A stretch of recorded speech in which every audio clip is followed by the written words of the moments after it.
The Whispering Shadows. Late one stormy evening, a young woman named Emily moved into an old, secluded house on the outskirts of town. The house was large, with creaky floorboards and dusty rooms, abandoned for years. Her new life in the quiet town seemed like the perfect escape from her hectic city life.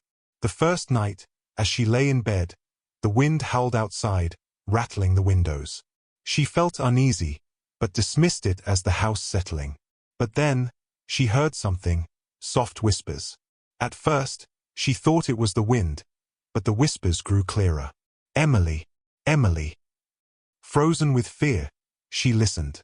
The voice seemed to come from the walls themselves, soft but unmistakable. She pulled the covers over her head, trying to block out the sound, but it only grew louder. Emily, come closer. Terrified, she stood up and turned on the lights, convinced it was all in her head. But as she moved through the house, the whispers followed her, like a shadow on her heels. The deeper she ventured, the more intense the whispers became, until they were no longer words, but hollow, unintelligible voices calling out in a chorus of desperation. In a panic, Emily ran back to her bedroom and slammed the door shut, only to be greeted by a terrifying sight.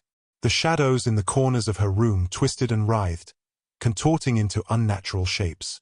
She could see them, silhouettes of figures, their faces obscured, but their eyes gleaming with hunger. The air grew cold, and she felt the pressure of unseen hands pressing down on her chest. Help us, Emily. Suddenly, the door swung open with a violent crash. Standing in the doorway were pale figures, their bodies translucent, their faces twisted in pain. They reached toward her with long, bony fingers, their voices rising in a cacophony of anguish.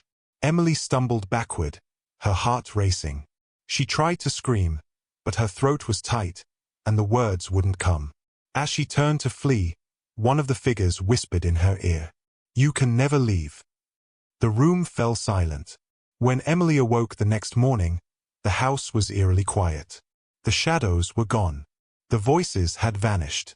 But as she looked into the mirror, her reflection was not her own. It was one of the pale figures, eyes hollow, staring back at her.